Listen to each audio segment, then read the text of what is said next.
कहो मुनि श्रेष्ठ, मिथिला के राजा जनक ने अपने दूतों द्वारा आपके लिए संदेश भिजवाया है। वो आपके दर्शन की अभिलाषा लिए बाहर खड़े हैं। ठीक है, आप उन महानुभावों को अतिथि कक्ष में ले जाइए और सत्कार कीजिए। हम उनसे मिलने वहीं आते हैं। जो आज्ञा। आशा है कि आपको यहाँ आने में कोई असुविधा नहीं हुई होगी। महाराज जनक ने आपके द्वारा जो संदेश भिजवाया है उसे बताने की कृपा करें। दूत उन्हें महाराज जनक का भेजा हुआ संदेश देते हैं और महर्षि विश्वामित्र उसे पढ़ते हैं। हमें जानकर अत्यंत प्रसन्नता हुई कि महाराज जनक अपनी पुत्री सीता का स्वयंवर कर रहे हैं। जी भगवान, महाराज चाहते हैं कि आप अपने शुभ चरण इस अवसर पर मिथिला में रखें ताकि ये कार्य निर्विघ्न संपन्न हो जाए। महाराज जनक को हमारा आशीर्वाद। हम उनका आमंत्रण स्वीकार करते हैं। मिथिला नरेश को सूचित करिएगा कि हम अवश्य आएंगे। जी गुरुदेव। राम, हम यहाँ तुमसे कुछ बात करने आए हैं। गुरुदेव, आपने आने का कष्ट क्यों किया? मुझे बुला लेते, मैं आपकी सेवा में हाजिर हो जाता। राम, तुम्हारे पास आने में कैसा कष्ट? यहाँ तो बस आनंद ही आनंद है। मिथिला के महाराज राजा जनक अपनी पुत्री सीता का स्वयंवर कर रहे हैं। उसके लिए उन्होंने हमें आमंत्रित किया है। राम, हम चाहते हैं कि तुम दोनों भाई भी हमारे साथ मिथिला चलो। इस विषय में तुम्हारा क्या विचार है? गुरुदेव, आपकी आज्ञा सराखों पर। इसमें विचार करने का तो कोई प्रश्न ही नहीं उठता। राम, हम चाहते हैं कि तुम उस दृश्य का अनुभव करो जब अनेक देशों के पराक्रमी राजा महाराजा आकर अपना बल और पराक्रम दिखाएंगे। बल और पराक्रम?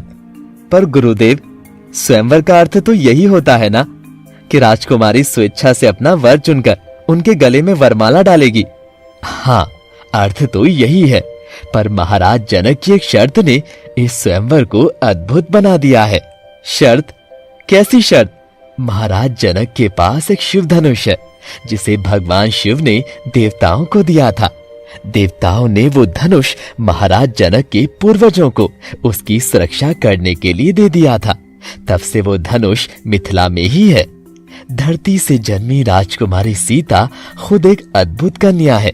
इसीलिए महाराज जनक ने ये शर्त रखी है कि जो राजा उस शिव धनुष को उठाकर उस पर प्रत्यंचा चढ़ा देगा, राजकुमारी सीता का विवाह उसी के साथ होगा। ये तो वास्तव में बहुत अनोखी शर्त है। हाँ राम, हम चाहते हैं कि तुम भी इस अद्भुत दृश्य का अनुभव करो। जो आज्ञा गुरुदेव। हम कल प्रातः ही मिथिला के लिए प्रस्थान करेंगे। जी। राम, लक्ष्मण, इन्हें प्रणाम करो। ये पवित्र नदी गंगा है। बहुत सालों पहले इक्ष्वाकु वंश के राजा सगर ने अश्वमेध यज्ञ का आयोजन किया। वो अपने राजमहल में यज्ञ कर रहे थे। देवताओं के राजा इंद्र उनसे बहुत ईर्ष्या करते थे, इसीलिए उन्होंने उस घोड़े को चुरा लिया और उसे पाताल लोक में ले आए। उन्होंने उस घोड़े को कपिल मुनि के आश्रम में छोड़ दिया। घोड़ा खो जाने की वजह से राजा सगर ने अपने पुत्रों को उसे ढूंढने भेजा। उन्हें वो घोड़ा कपिल मुनि के आश्रम में मिला। उन्होंने कपिल मुनि का बहुत अपमान किया। कुपित होकर मुनिवर ने उन्हें वहीं भस्म कर दिया। उनका उद्धार करने के लिए गंगा को स्वर्ग से धरती पर लाना आवश्यक हो गया। राजा सगर, राजा अंशुमन और राजा दिलीप इस काम को करने में असमर्थ रहे। राजा दिलीप के पुत्र राजा भागीरथ ने कठोर तपस्या की, जिससे प्रसन्न होकर ब्रह्मा जी ने उन्हें गंगा को धरती पर लाने का आशीर्वाद दिया। उसके बाद उन्होंने शिव जी की आराधना करी कि वो गंगा को अपनी जटाओं में समेट लें, अन्यथा उसके वेग से धरती फट जाएगी। भगवान विष्णु के चरणों से निकली गंगा को शिव जी ने अपनी जटाओं में लिया और एक धार छोड़ दी, जो आज धरती लोक पर बह रही है। ये नदी जहाँ जहाँ बहती है वो जगह पवित्र हो जाती है। गुरुदेव उन्हें एक बहुत सालों से बंद पड़ी कुटिया के पास ले आते हैं, जहाँ एक बड़ा सा पत्थर था। गुरुदेव, ये आश्रम बड़ा विचित्र लग रहा है। न पूरी तरह से उजड़ा है और ना ही बसा। यहाँ सब पत्ते सूख गए हैं, पर ये तुलसी का पौधा आज भी हरा भरा है।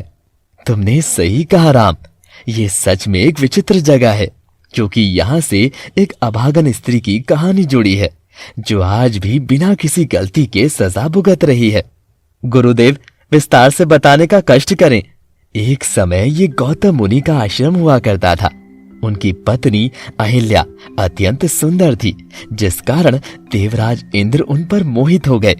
एक सुबह जब गौतम मुनि स्नान करने नदी पर गए, तब इंद्र मौका देखकर वहां आ गए और गौतम मुनि का वेश धारण कर लिया। देवी अहिल्या से समागम की इच्छा से वो उनके कक्ष में चले गए। थोड़ी देर बाद जब वो वहां से निकल रहे थे, उसी समय गौतम मुनि वहां आ गए। अपने समक्ष अपना ही रूप देखकर उन्हें ये समझते देर ना लगी कि देवराज इंद्र हैं। इंद्र घबराकर वहां से निकल गए। तभी देवी अहिल्या कुटिया से बाहर आई और वहां का नजारा देखकर समझ गईं कि उन्हें छला जा चुका है। उन्होंने गौतम मुनि के चरणों में गिरकर उनसे क्षमा मांगी, पर आवेश में आकर उन्होंने उन्हें पत्थर बन जाने का श्राप दे दिया। तब से वो इस पत्थर में निवास कर रही हैं। ये तो अत्यंत पीड़ाजनक है। इसका क्या उपाय है गुरुदेव, जिससे वो शाप मुक्त हो सकती हैं? उसके चरण छूकर जो गिरे हुए को उठाते हैं। राम अपने चरण इस पत्थर से छुआकर देवी अहिल्या को शाप मुक्त करो। जी गुरुदेव। राम जी अपना एक पैर उस पत्थर पर छुआते हैं और देवी अहिल्या शाप मुक्त हो जाती है। माता अहिल्या हाथ जोड़कर उनका अभिनंदन करती है।